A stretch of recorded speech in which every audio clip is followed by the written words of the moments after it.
새해가 밝았습니다. 앞서도 말씀드렸습니다. 하나님의 은혜로 금년에는 여러분 모두에게 형통하기를 바랍니다. 제가 복이 그것이 아니다, 형통이 그것이 아니다 이렇게 말씀드리면 여러분은 잘 이해를 하는데 다른 사람들은 별로 안 좋아해요. 왜냐? 복이 목적이니까요. 사람은 누구나 살면서 자기 뜻하는 대로 모든 일이 잘 이루어지기를 바랍니다. 삶의 형통을 바래요. 오늘 제가 드리고자 하는 말씀은 그렇지 않다 이것이 아니고 올바르게 이해를 해야겠다 이것입니다. 시편 1편은 복으로 시작합니다. 히브리 말로 복은 에셀입니다. 삶의 행복을 말합니다. 에셀이는 동사로 아시아르인데요. 똑바로 가다, 올바르게 가다, 인도하다 이것입니다. 처음부터 삐끗하게 살려고 하지 않는 이상 우리 신앙인은 복 받는 것이 기본입니다. 그러니까 없는 복을 받는 게 아니라 이미 내 몫을 잘 유지하는 게 복인 거예요. 하나님을 아는 이상 복 받는 삶이어야 하지 않겠습니까? 죄라는 말이 있습니다. 헬란 말로 하마르티아입니다. 원래 이 말은 화살 같은 것이 관역을 잘못 맞힌 것을 두고 하는 말입니다. 무슨 이유에서인지 인생이 꼬여 똑바로 가지 못하는 겁니다. 복이 없는 상황입니다. 그래서 시편 1편 1절과 2절은 이렇게 말합니다. 복 있는 사람은 악인의 꾀를 좇지 아니하며 죄인의 길에 서지 아니하며 오만한 자의 자리에 앉지 아니하고 오직 여호와의 율법을 즐거워하여 그 율법을 주야로 묵상하는 자로다. 복 받기 위해서 악인의 길을 좇지 않는 게 아닙니다. 죄인의 길에 서지 않아서 오만한 자의 자리에 앉지 않아서 복 있는 사람이란 말이 아닙니다. 복 있는 사람은 자연히 그렇게 한다 이 말이에요.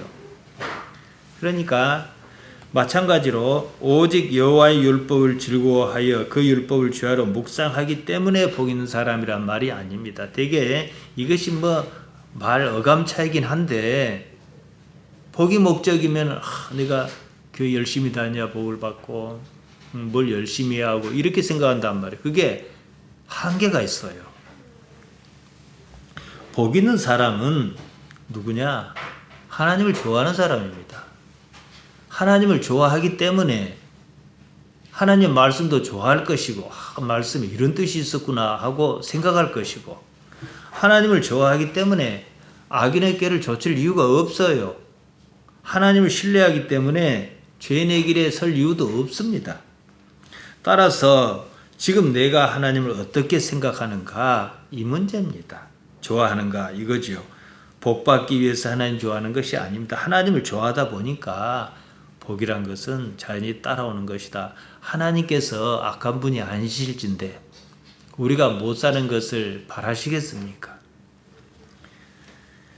다시 말씀드리면 복 받기 위해서 용쓸 아무런 이유가 없다. 이것을 제가 말씀드리는 것입니다.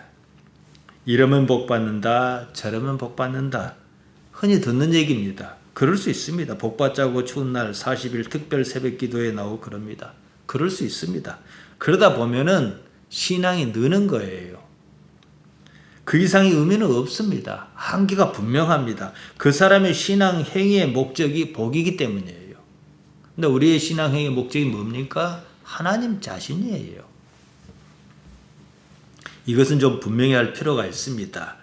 신앙의 목적은요, 하나님입니다. 여기에 눈 뜨면 삶이 자유롭습니다. 아무 것에도 얽매이지 않습니다. 예수님께서 요한복음 8장 32절에서 말씀하셨습니다.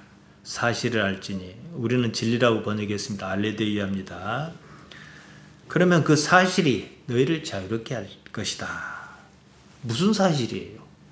삶이 어떻다 하는 사실 말이에요. 삶이 하나님 속 안에 있다 하는 사실 말이에요. 그래서 삶이 무엇인지 그 사실을 깨달은 때문에 삶이 자유로운 거예요. 복받아야 산다는 무의식적 강박관념이 사라집니다. 하나님을 좋아하는 사람은 형통합니다. 그래서 아브라함이든 누구든 간에 하나님을 잘 섬긴 구약 인물도 있지 않습니까? 이들이 형통했지면 망했습니까? 어떻게 형통하냐? 시편 1편 3절이 말합니다. 저는 하나님을 좋아하는 사람이에요. 저는 시냇가에 심은 나무가 시절을 쫓아 과실을 맺으며 그 잎사귀가 마르지 아니함 같으니 그 행사가 다 형통하리로다. 나일강이 딱 그래요. 나일강 하구는 삼각주잖아요. 삼각주는요, 많은 유기물이 이 상류로부터 밀려 내려왔기 때문에 비옥합니다. 햇볕은 항상 있지, 물은 항상 있지. 물이 항상 있을 것 같으면요, 비가 와야 할 이유가 없어요. 오히려 곡식이 잘 되지요. 바로 그와 같지요. 형통은 자연스러운 것입니다. 하나님을 좋아하는 사람에게는요, 그냥 따라오는 삶의 현상입니다. 형통하다, 히브리 말로 찰라흐입니다. 형통하다는 뜻 말고도 번영하다, 앞으로 나아가다, 성취하다, 윤택하다, 평탄하다, 승리하다, 성공을 이루다 이런 뜻으로 쓰입니다. 종합하면 무엇 때문에 삶이 정체하여 있지 않고 막힘이 없는 걸 말합니다. 꼬인 데 없이 의심스럽게 생각하는 것 없이 앞으로 똑바로 나가는 것입니다. 평탄한 거예요. 그냥 평탄대로. 우리 집사님들은 연세가 있으시니까 충분히 이해하실 겁니다. 사실 인생이란 것은요, 끝없는 저항의 직면에 있습니다. 죽을 때까지 싫은 일은 눈앞에서 사라지지 않습니다. 싫은 일 하나하나를 제거해 가면서 조금 더 편한 쪽을 선택합니다. 그걸 찾아요. 그래서 조금 더 편한 쪽을 찾으면 어떻게 해요? 좋다. 만족한 거죠. 욕망의 해소, 이게 삶의 동력입니다. 평생도록 이 구조가 이어져요. 이걸 깨닫는다까지는 할 것 없을지라도 올바로 이해를 해야 해요. 그래야 삶에 덜 휘둘려요. 갈증이 생기고 또 그것을 해소하고, 이것이 삶의 기본 양식이에요. 갈증이 있다. 이거 싫은 거거든요. 인생은 싫은 것을 어떻게든 해결하여 없애는 데서 만족감을 얻는 구조입니다. 80이 넘도록 우리 집사님도 사셨습니다. 지금까지 우리가 지난 날을 돌이켜 봅시다. 그럼 이거저거 다 떼고 무엇하며 살았습니까?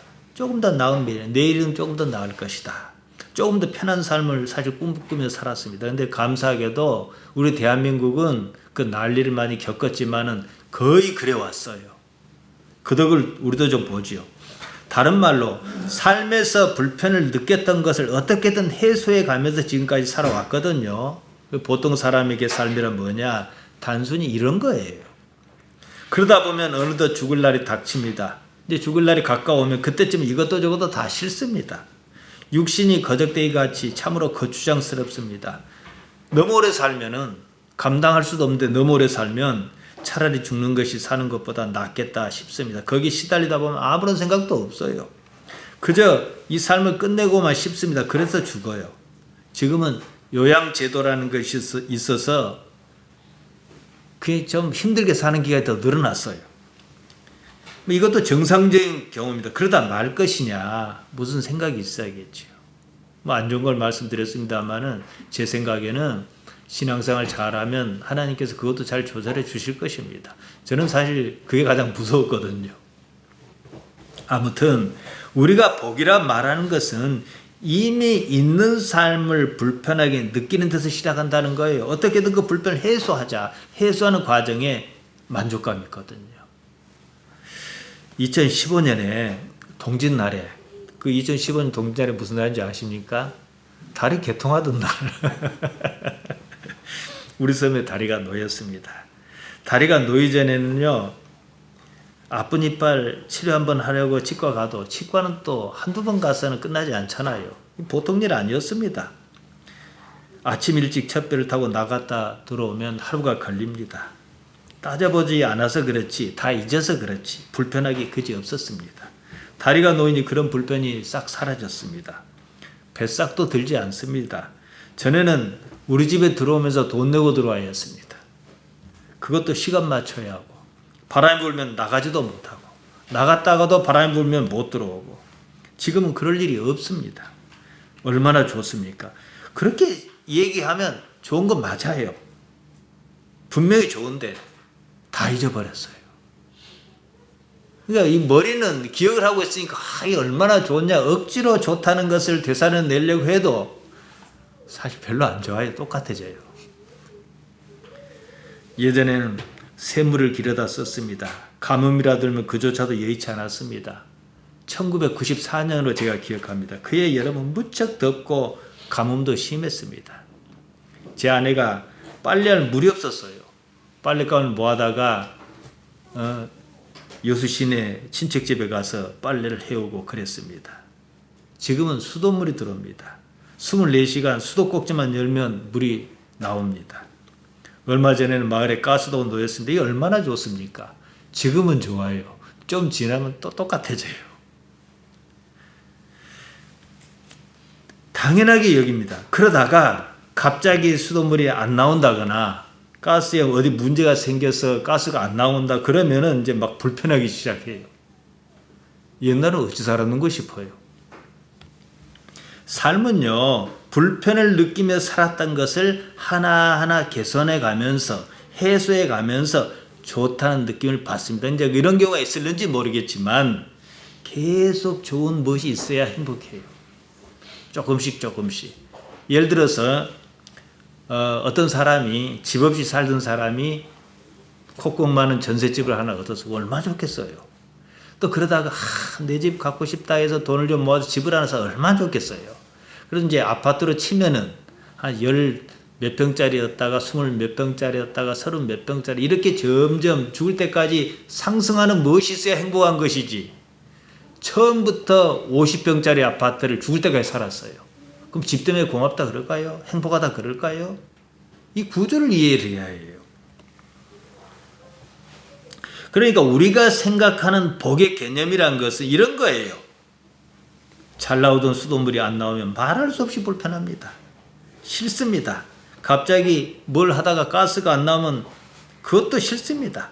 잘 건너다니던 다리가 그럴 리 없겠지만 잘 건너다니던 다리가 없어져서 배를 타고 다시 다닌다 그러면 보통 불행한 게 아닙니다. 그러면은 저쪽 두라도나 이런 사람들 배 안 타고 다닙니까?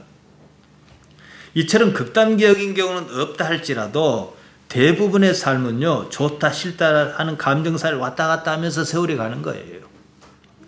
이런 일을 반복적으로 겪으면서 인생이 이런 것이구나 하고 나름대로 좀 영리하다 싶은 사람은 아는 사람이 있어요. 알았던 삶을 그렇게까지 애쓰고 살고 싶지 않아서 지레 포기해서 그랬던 그런 사람은 자기 삶에 성실하지 않습니다.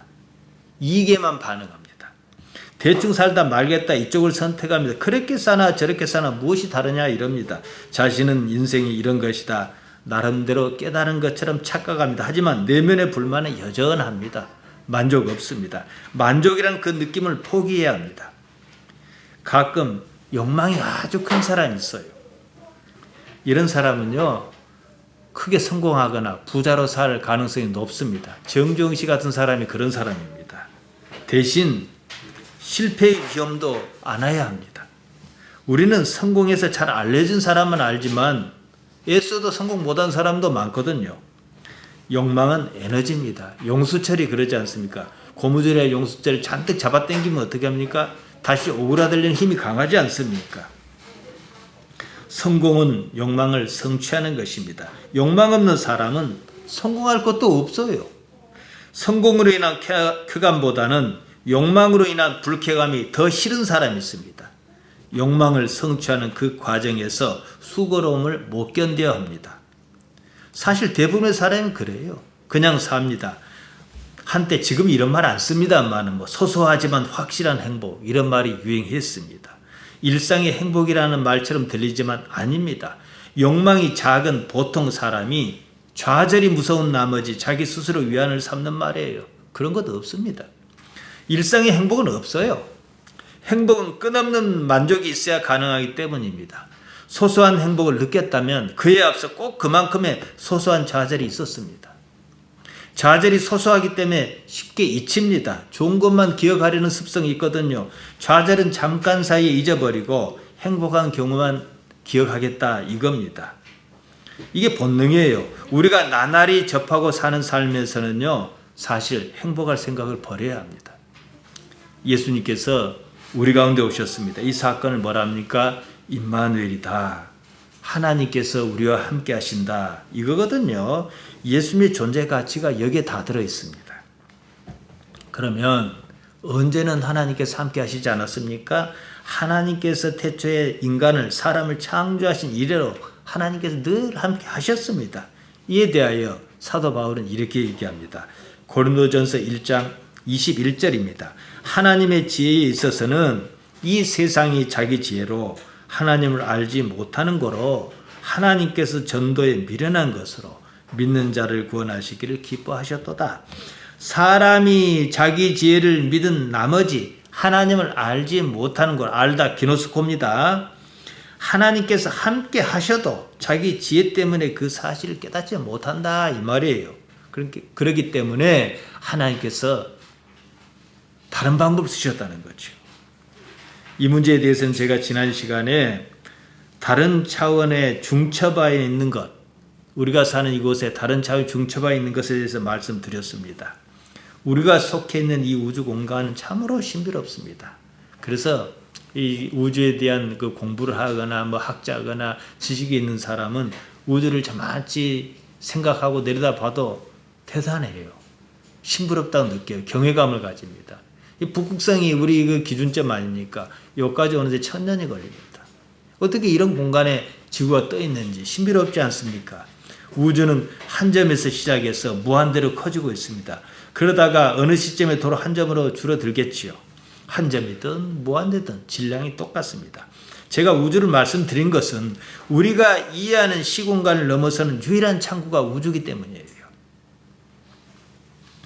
우리 눈에 보이는 세계 밖의 세계, 거시 세계든 미시 세계든 이 세계가 다른 차원의 세계가 연결하는 현실적으로 유일한 통로이기 때문입니다.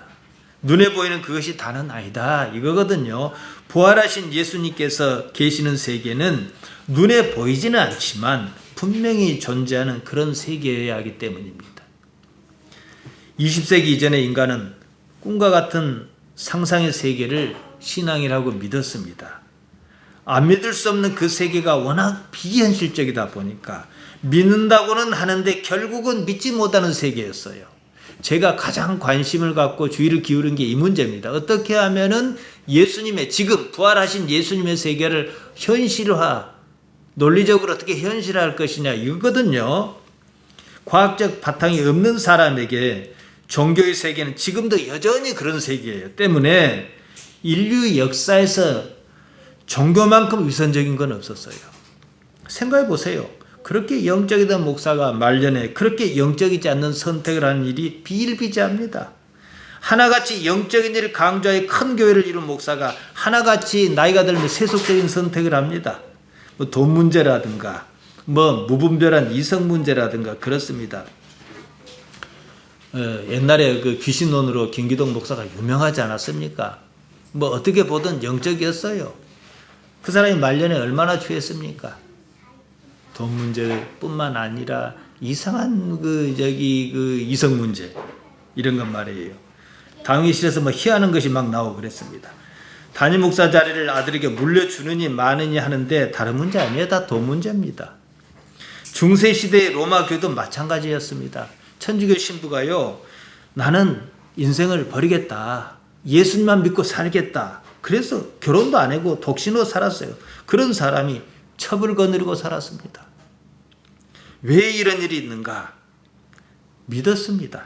깊이 들어가 보니까 합리적인 근거를 발견할 수가 없는 거예요. 그러니 눈에 보이는 건 현실입니다. 현실에서 가장 큰 문제는 오늘날로 치면 돈 아니겠습니까? 사도 바울이 전도할 때도 그랬습니다. 디모데후서 4장 10절에 보면 대만은 이 세상을 사랑하여 나를 버리고 데살로니가로 갔다 그랬습니다. 무엇이 있겠거니 하고 사도 바울을 따랐다가 막상 손에 잡히는 게 없는 거예요.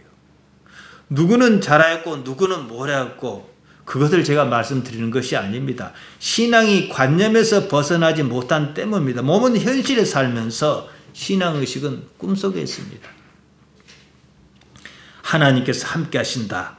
임마누엘, 이 말은 우리가 있는 지금 이곳에 하나님께서 계신다 이 말입니다. 이걸 관념으로만 이해할 게 아니다 이거예요. 현실이다 이거지요. 하나님께서 함께 하셔도요, 우리가 알아차리지 못해요.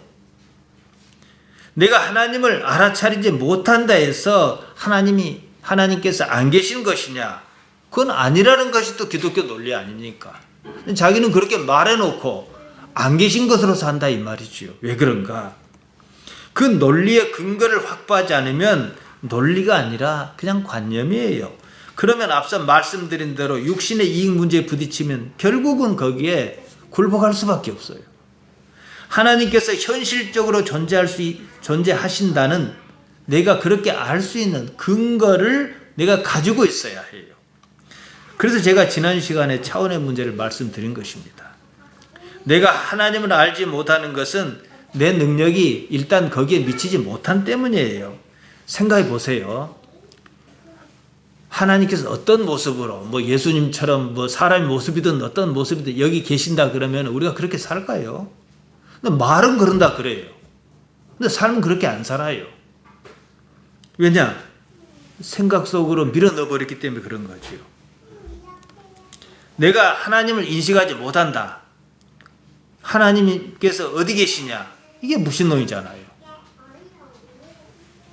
사람이 자기 지혜를 뛰어넘지 못해서 하나님을 알지 못한 것입니다. 때문에 하나님께서 무슨 방법을 쓰셨느냐? 사도 바울이 말한 대로 전도의 미련한 방법을 쓰셨다. 이게 고린도전서 1장 21절입니다.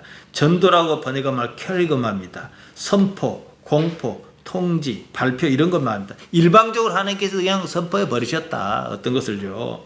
미련한 것 모리아입니다. 어리석음 미련함을 뜻합니다. 따라서 아무리 미련한 사람으로 다 할 수 있는 방법으로 선포하셨다.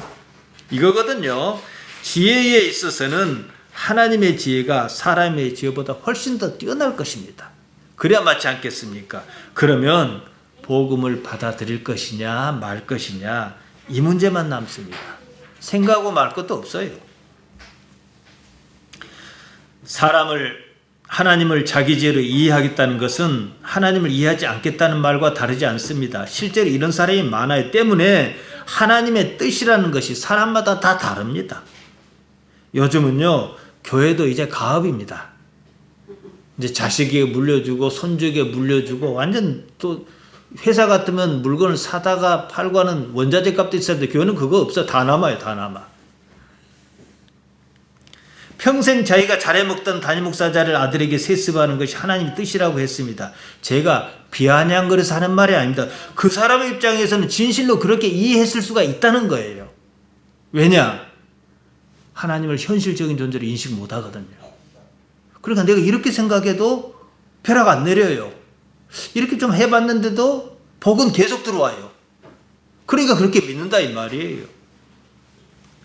지난 시간에 말씀드렸습니다. 우리가 어떻게 이해하든요, 하나님께서는 우리보다 상위 차원에 계시는 존재예요. 하위 차원의 존재가 상위 차원의 존재를 인식할 수 없어요. 우리 애기들이 있어요. 애기들은 우리가 동일한 차원에 살지만은 아직 어리기 때문에 의식이 좀 모자라지 않겠습니까? 아이가 어떻게 어린의 속을 이해해요? 그런데 어떻게 우리보다 더 높은 차원의 세계를 이해를 하겠습니까? 내가 이해 못하니까 안 계신다. 죽도 아니고 밥도 아닌 얘기지요. 그런데 그럼 상위 차원의 존재라는 것까지는 알겠는데 그럼 어떻게 이해를 할 것이냐? 방법이 간단한 방법이 있어요. 우리보다 하위 차원의 존재가 어떻게 반응한가를 인식하는 거예요. 우리는 공간을 인식합니다. 가로, 세로, 높이 이렇게 3차원입니다. 즉 평면 차원에 사는 어떤 존재가 있다면 그 시야가 얼마나 제한적인지 제가 지난 시간에 이 말씀을 드렸습니다. 여기에 이제 평면이에요. 여기 평면. 2차원의 존재가 개미줄이 기어간단 말이에요.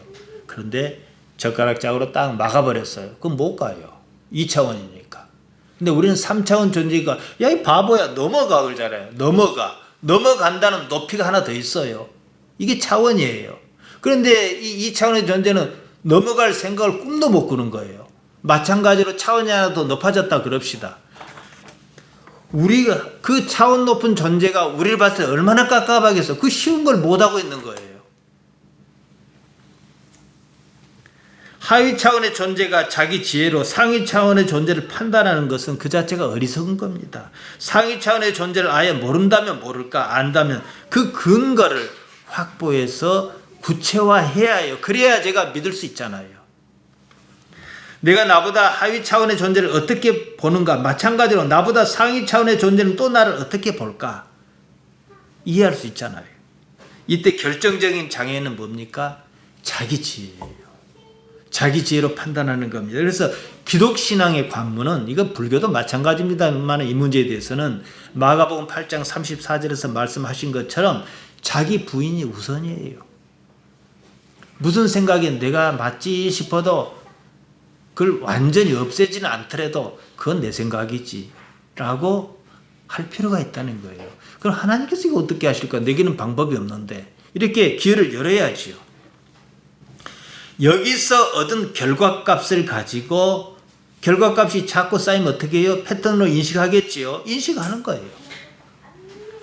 쉽게 말씀드려 자기를 부정해도 사는구나 이런 경험이 있어야 해요. 우리 신앙에서 믿음은 이런 식으로 도출하는 것입니다. 그때 비로소 말씀을 현실적으로 받아들일 수가 있습니다. 히브리서 11장 1절 2절이 뭡니까?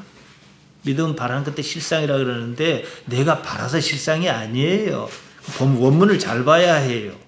어떤 자기 인생에서 결과값이 생겼어요. 이것이 하나님께서 이러셨다는 결과값이 자꾸 쌓이다 보니까 저 해도 저 달도 저 별도 하나님께서 창조하셨다고 안 봐도 믿을 수밖에 없는 현실을 말한 겁니다. 예수님께서 부활하셨습니다. 자, 그러면 아무도 아니라 할 사람 없을 거예요.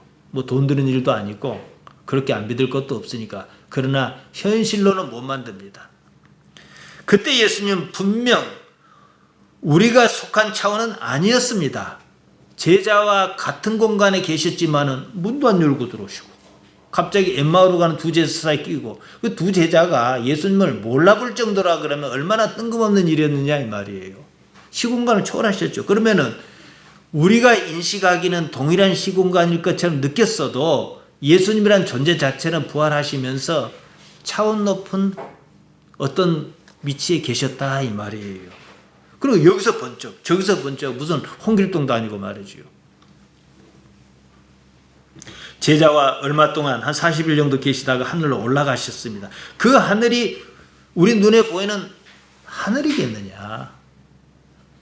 우라노스는 그냥 하늘이 아니에요. 다른 차원의 세계를 말합니다. 저는 예수님께서 부활하여 보여주신 그 모습에서 참으로 새로운 희망을 가졌습니다. 내가 속한 우주에 함께 하시는구나.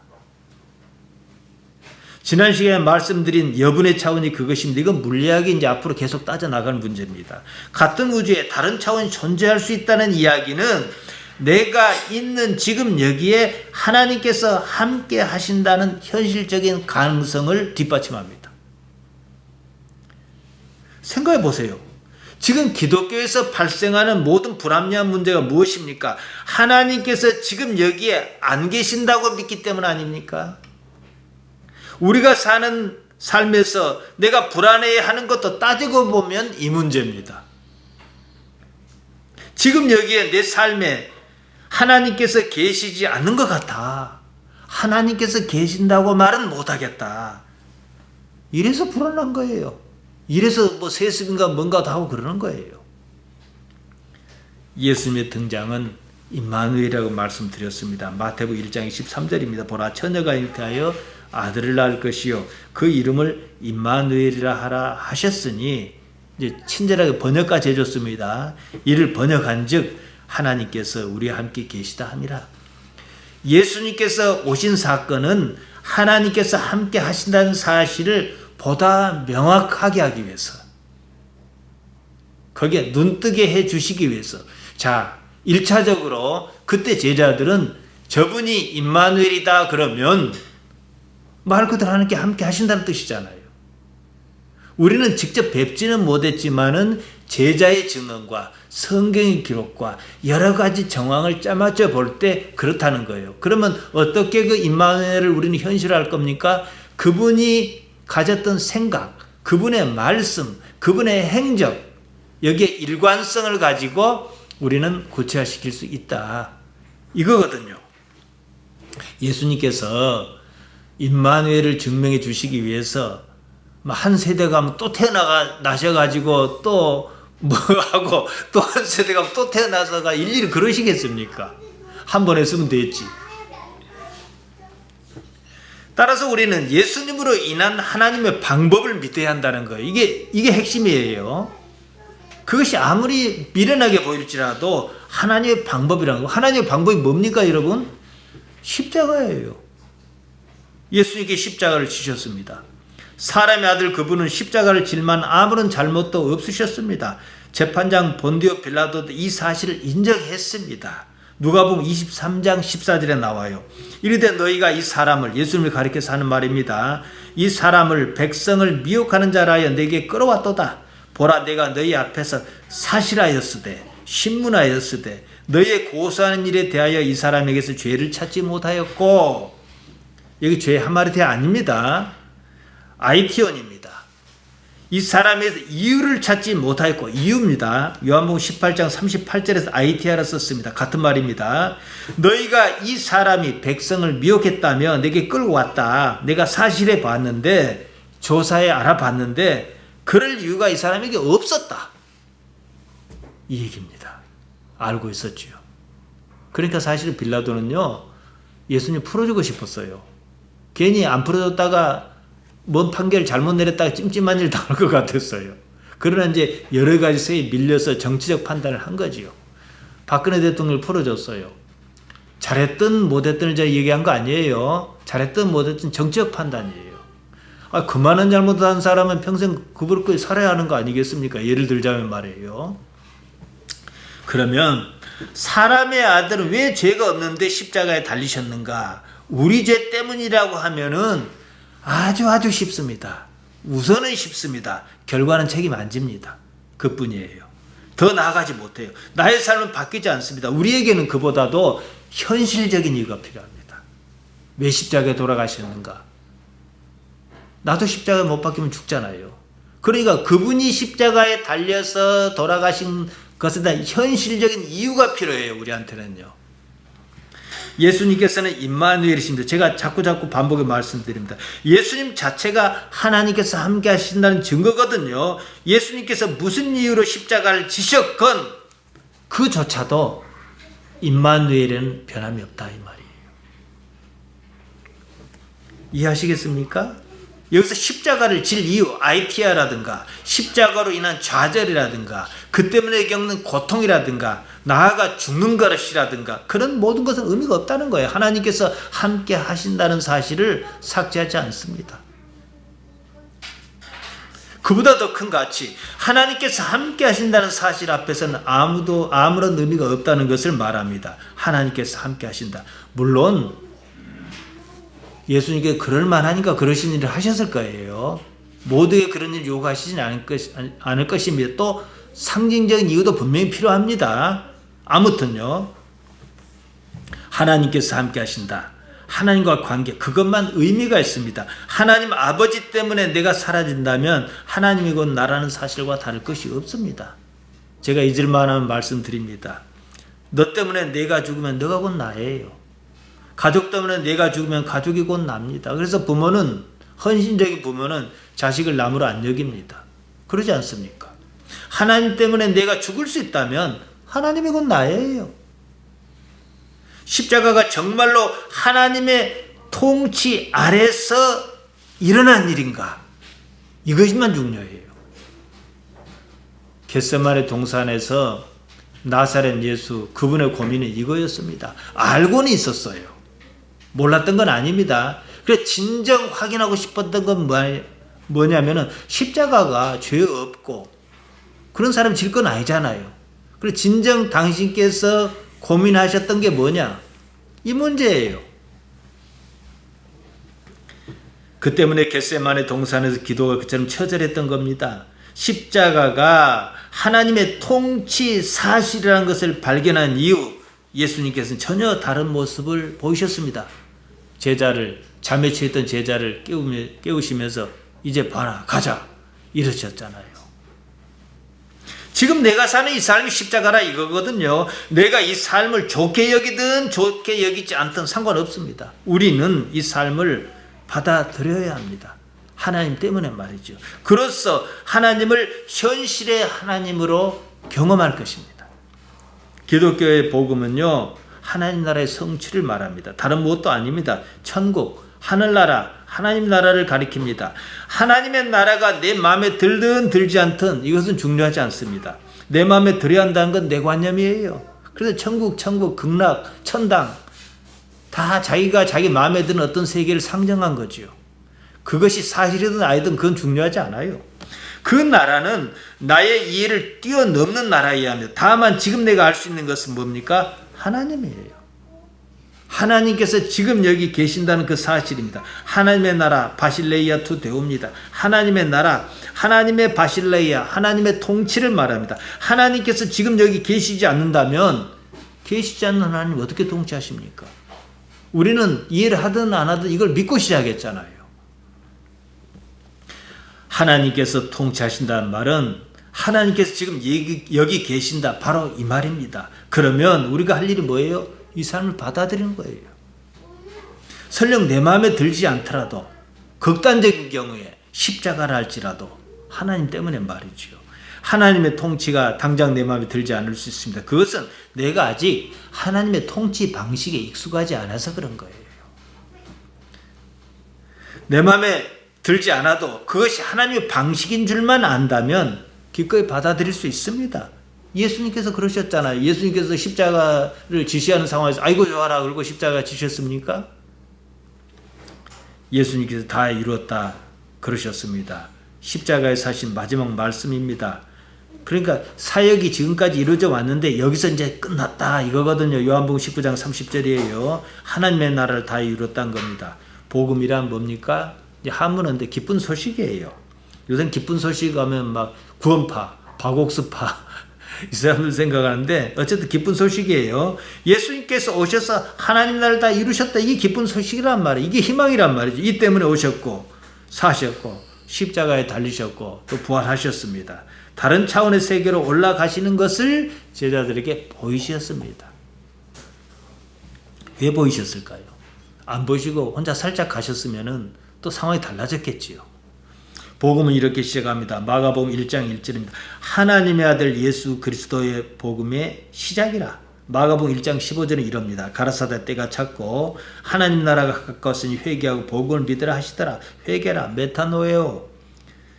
이제와는 마음을 달리 먹어라. 다른 세계가 다가온다. 언제 다가옵니까? 다 이뤘다 이후에요. 예수님께서 십자가를 변곡점으로 그 세상을 다 이루셨습니다. 우리는 더 높은 차원의 세상을 꿈꿔야 합니다. 왜냐? 내가 사는 세상은 한계가 있거든요. 지금 내가 사는 지금 여기가 하나님 나라라는 사실부터 눈 떠야 합니다. 그러면 세상이 달리 보입니다.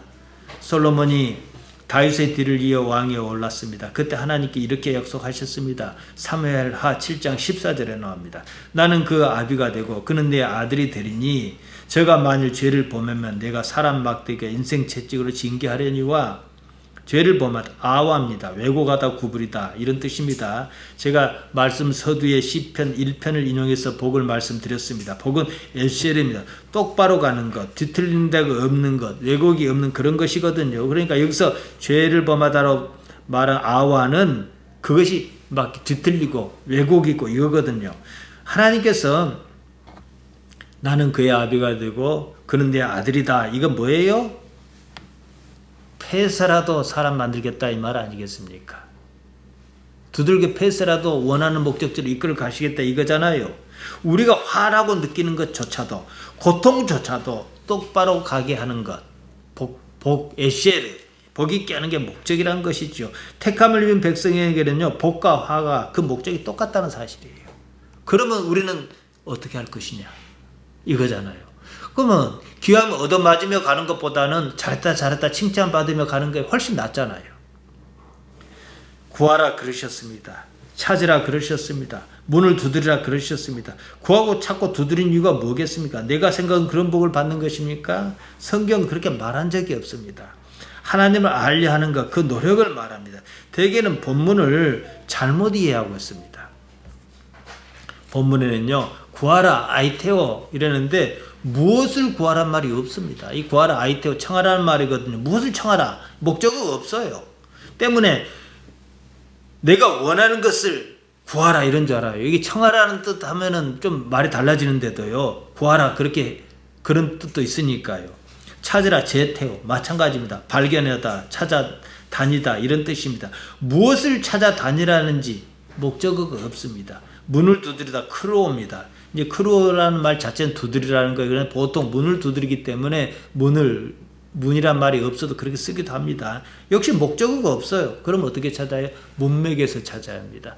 오늘 성경을 우리가 마태복음 7장 7절 이어서 12절 쫙 읽어봤는데 그 앞뒤를 다 비교해 보세요. 복을 찾으라 한 적 있습니까? 그런 거 전혀 없어요. 성사학자 조철수라는 사람이 있습니다. 이스라엘 히브리 대학교에서 성사학을 연구하고 거기서 고대 근동 문헌을 가르쳤습니다. 그는 청하라, 누구를 청하라, 목적어를 선생이라 봤습니다. 문맥이 그렇다는 거죠. 무슨 선생입니까? 모세의 율법인 토라를 가르치는 선생을 청하라. 찾아야 할 대상은 함께 토라를 공부할 동료를 찾으라. 이랬다는 거예요. 그게 맞습니다. 대개는 성경이 말하지도 않는 거 구하라 그래서 여러분 구하십시오. 헛소리예요. 그거 구해서 뭐 하게요? 자기 지혜를 믿는 겁니다. 그러니까 자기 생각에 따른 욕망이 최우선 가치다 보니까 회개망측한 해석을 내놓는 거예요. 밥때가 다가오면 제 아내는 제가 밥 달라 하지 않아도 밥을 줍니다. 하물며 하나님이시겠습니까? 하나님께서 밥때를 모르시겠습니까? 꼭 달라고 해야 준다면 그 자체가 문제가 있는 것 아니겠습니까? 물론 우리는 우리 생각이 뭐 맞든 틀리든 난 잘 몰라요. 그렇기 때문에 하나님께 아뢰을 수는 있어요. 내 사정을. 기도라는 그 과정을 통해서 결국은 하나님과 가까워진다는 목적, 그 의미 외에는 없어요. 단지 그것 때문에 기도라는 행위가 신앙의 정당성으로 통합니다. 그 나름대로 그런 가치가 있기 때문에 틀리다고 말할 수는 없습니다. 하지만 본래 목적은 아닙니다. 우리가 원하는 것을 들어주시기 위해서 예수님께서는 십자가를 지신 적이 없습니다. 당신께서 하나님으로부터 부여받은 그 사명, 그것을 이루시기 위해서, 하나님의 나라를 이루시기 위해서 십자가를 지셨지, 나한테 아파트 한 채 주시려고 십자가 지신 적 없다 이 말입니다. 어디선가 우리 신앙이 본말이 어긋나고 말았습니다. 우리가 항상 잊지 말아야 할 게 있습니다. 우리가 구하여야 하는 궁극적인 가치가 뭐냐? 영생이에요. 요한복음 3장 16절이 복음 중에 복음이라 하지 않습니까? 하나님께서 세상을 이처럼 사랑하사 독생자를 주셨으니 이는 저를 믿는 자마다 멸망치 않고 영생, 조엔 아이오니온, 영원한 삶을 얻게 하려 하시며 그러지 않았습니까? 복 아닙니다. 하나님께서 복을 주신 것은 기본이에요. 우리가 거론할 필요가 없다 이 말이에요. 그조차도 영원한 세계에 대한 맛보기일 뿐입니다. 복이란 것이 우리가 흔히 보통 사람이 바라는 복이란 것이 본래 목적이었다면 예수님께서 십자가에 달리신 일은 결코 없었어야 마땅합니다. 우리 복주자고 십자가에 달리신 그런 일이 이체 맞지 않아요. 하나님께서 나의 아버지입니다. 아버지께서 나의 아버지란 사실만, 하나님께서 나의 아버지시란 사실만 제대로 인식해도요, 삶이 달라집니다. 마태복음 7장 9절 11절입니다. 너희 중에 누가 아들이 떡을 달라 하면 돌을 주며 생선을 달라 하면 뱀을 줄 사람이 있겠느냐? 너희가 악한 자라도 좋은 것으로 자식에게 줄 줄 알거든. 하물며 하늘에 계신 너희 아버지께서 구하는 자에게 좋은 것으로 주시지 않겠느냐? 우리가 바라는 것을 준다고 하신 적이 없어요. 바라는 것보다 더 좋은 것을 주실 수도 있고 또 내 생각과 다른 것을 주실 수도 있어요. 하지만 부모가 자기 자녀에게 그러듯이 하늘아버지께서는 좋은 것으로 주신다는 거예요. 내 판단이 아니라 아버지 판단에 따라 그러신다는 말씀입니다. 그러면 여기서 내가 할 수 있는 일이 무엇인가 생각해야겠죠. 마치겠습니다. 이 삶은요, 내 삶이 아니에요. 내 삶은 원래 없습니다. 이 삶은 하나님으로 인해서 시작한 삶입니다. 아버지께서 내 안에 계시어 함께하는 삶이어야 한다 이 말씀입니다. 이 말을 부정 못하겠다면 삶에서 무엇을 이루겠다고 무리해서 애쓸 이유가 없어요. 그럼 고통만 더할 뿐이에요. 그냥 사는 겁니다. 그냥 하는 거예요. 내가 이 일이 옳은가 그런가, 내가 좀 더 힘을 내볼까 이런 거예요. 삶의 목적은 이 삶으로 아버지와 함께하는 단지 이것입니다. 이게 삶의 목적이에요. 하나님 아버지는 우리가 살면서 추구해야 할 궁극의 가치입니다. 모든 일에 하나님께서 함께 하신다는 사실을 여러분이 인정하셔야 해요. 이렇게 살다 보면 어느 정도 지나보면 내가 변했다는 걸 느낍니다. 내가 참 복받은 사람이구나. 하나님께 날 이렇게 인도하셨구나. 그때는 뭣도 모르고 그냥 좌충우돌 했는데 하나님께 이렇게 참 복 있는 길로 인도하셨구나. 세상은 계산대로 사라지지 않습니다. 복 있는 삶을 사셔야 해요. 하나님으로 인해서 복 있는 삶을 꾸려나가시기를 바랍니다. 아버지 하나님, 우리를 부르시고 인도하시나이다. 우리로 말미암아 하나님 홀로 영광 받으옵소서.